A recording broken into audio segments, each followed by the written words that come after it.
इस देश में भारतीय जनता पार्टी ने एक पुरजोर कोशिश की है कि हर आदमी को साथ लेकर चलें, और यही कारण है कि प्रधानमंत्री का जो नारा है सबका साथ सबका विकास, उसमें एक शब्द और जुड़ गया है, वो है विश्वास।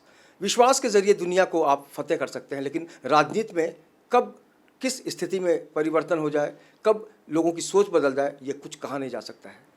ऐसे में आपको हम आज मिलवाने जा रहे हैं एक युवा नेता से जो भारतीय जनता पार्टी से जुड़े हैं। इसके पहले भी वो अलग अलग क्षेत्रों में काम कर चुके हैं, लेकिन अभी सबसे अहम बात है कि भारतीय जनता पार्टी ने उनको कामगार मोर्चा जो होता है उसका सचिव बनाया। हमारे साथ नितिन गुप्ता जी हैं। नितिन जी, आपको बहुत बहुत बधाई। आपको भी धन्यवाद। सबसे पहले हमारी जो सरकार आई है सेंटर गवर्नमेंट में 2019 में, मैं आप पूरी मीडिया को धन्यवाद देना चाहता हूं और आपको बताना चाहता हूं कि हर एक कार्यकर्ता मोदी जी का, जितने भी बीजेपी के कार्यकर्ता लोग हैं वो अपने आप में सक्षम है और अच्छा काम कर रहे हैं। और जो जनता के ऊपर जो विश्वास है, जो मोदी जी ने विश्वास रखा है, वो बहुत अच्छा रिजल्ट आया है। हम पूरे देश की जनता को भी धन्यवाद देते हैं जो हमारे ऊपर जवाबदारियां दी हैं। हर एक कार्यकर्ताओं को गली से लेके और ज़िले तक और मुंबई से लेकर प्रदेश तक, दिल्ली तक, जिस जिस कार्यकर्ताओं को जो जो जवाबदारियां दी थी माननीय मोदी जी ने, पार्टी के नेताओं ने, उन सब ने मिलकर आज बहुत अच्छा काम किया। इसका रिजल्ट हमारे सामने है, पूरी देश की जनता के सामने है। मैं सभी देशवासियों का हार्दिक दिल से उनकी शुभकामनाएं देता हूं और बताता हूं कि 30 तारीख को जो मंत्रिमंडल का गठन होने वाला है उसके बाद में देश के अंदर बहुत बड़ा बदलाव होगा। ये मैं मीडिया के सामने आपको बता रहा हूँ। लेकिन पिछले दिनों जिस तरह से हमने अलग अलग माध्यमों से देखा कि हर पार्टी आलोचना कर रही है, चौकीदार चोर है, या फिर भारतीय जनता पार्टी के जो तमाम नेता हैं उनको निशाना बनाने की कोशिश की जा रही थी। आज निशाने, जो भी निशाना लगा रहे थे वो सब खत्म हो गए हैं, तो इसको आप कैसे देखते हैं? देखिए, सबसे बड़ा हमारे नेताओं ने सिखाया है कि जो भी पार्टी के नेता उनके ऊपर अपनी टिप्पणी नहीं कर सकते हैं। रिजल्ट देश की जनता ने उनको खुद जवाब दे दिया है। हमारे इतने बड़े नेता विपक्ष के थे, वो खुद आज अमेठी में हार चुके हैं।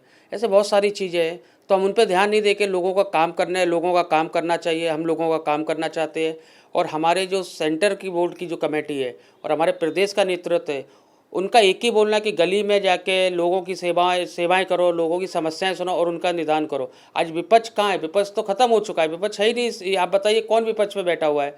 सारे विरोधी सारे एक साथ आ गए, मोदी जी एक अकेले थे। क्या किया उन्होंने? कुछ नहीं कर पाए वो। आज उन्होंने अपने मुंह की खाली, खुद अपने अपने क्षेत्रों में हार चुके हैं। जो सामाजिक और जो उनका एक राजनीतिक दबदबा था उत्तर प्रदेश में जो नेताओं का, वो भी आज खत्म हो चुका है और नस्ते नाबूद भी उनका ख़त्म हो चुका है। आज सिर्फ मोदी लहर है, मोदी जी काम कर रहे हैं। इस देश की जनता बहुत अच्छे से जानती है, इसलिए मोदी जी का विश्वास जो है जनता के ऊपर काफ़ी है। मजदूर, कामगार, लेबर, कामगार मोर्चा से आप जुड़े हुए हैं, ये बताइए कि आप उनके लिए क्या करने वाले हैं और किस तरह की समस्याएं आती हैं आपके पास?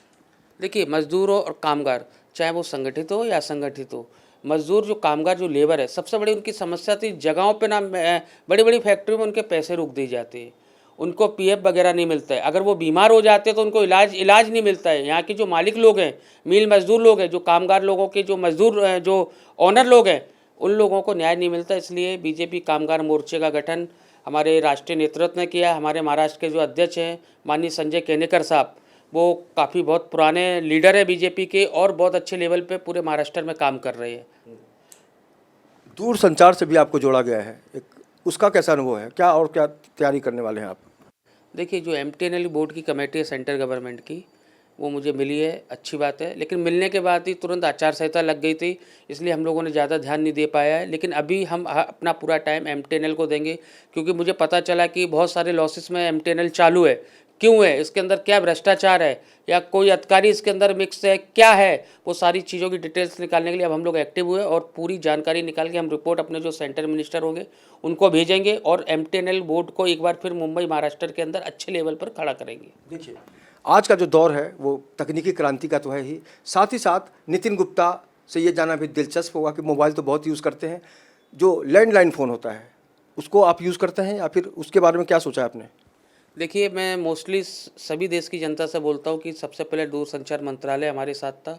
जब इस पहली सर्विस जो थी वो थी, आज लोगों ने ऐड किए, ऐड का पब्लिक को अपनी तरफ आकर्षित किया है और लोग वोडाफोन और अदरवाइज बहुत सारी कंपनियों में चले गए हैं। एमटीएनएल ने कम एडवर्टाइजमेंट किया है, लेकिन एडवर्टाइजमेंट के साथ साथ MTNL जो कंपनी है, जो हमारा BSNL है, बहुत अच्छी कंपनी है, बहुत अच्छी सर्विस है, और उसको कैसे आगे बढ़ाना है, इनके साथ हमारे अधिकारियों के साथ हम अगले हफ्ते मीटिंग ले रहे हैं, उनके साथ डिस्कस करेंगे और इसको हम लोग अच्छे लेवल पे लेके जाएंगे।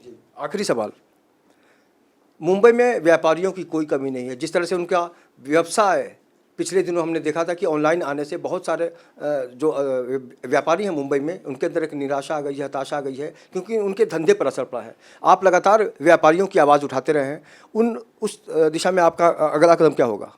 देखिए, मैं व्यापारियों की आवाज़ उठाता रहा हूँ और आगे भी उठाता रहूँगा। आज व्यापारियों की देन है जो मैं इस पोस्ट पर बैठा हूँ, काम कर रहा हूँ।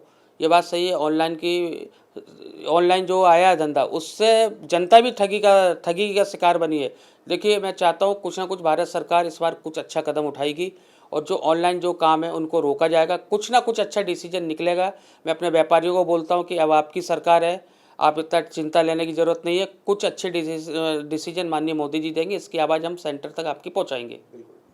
तो कुल मिलाकर कहा जा सकता है कि युवा देश ही कहा जाएगा कि 65% युवा देश में 65% जो संख्या है युवाओं की है, और मोदी जी पूरी दुनिया को बताते हैं कि सबसे युवा देश हिंदुस्तान में अगर कोई है तो हिंदुस्तान ही है, भारत ही है और इंडिया ही है। और नितिन गुप्ता जैसे लोग जब उस विचारधारा से खुद को जोड़ते हैं तो कुल मिलाकर कहा जा सकता है कि आने वाले दिनों की जो स्थितियाँ होंगी उसमें सुखद कल्पना की कामना तो आप कर ही सकते हैं। वीडियो जर्नलिस्ट देवानंद सिंह के साथ अवनिंद्र आशुतोष, इन 24 न्यूज़, मुंबई।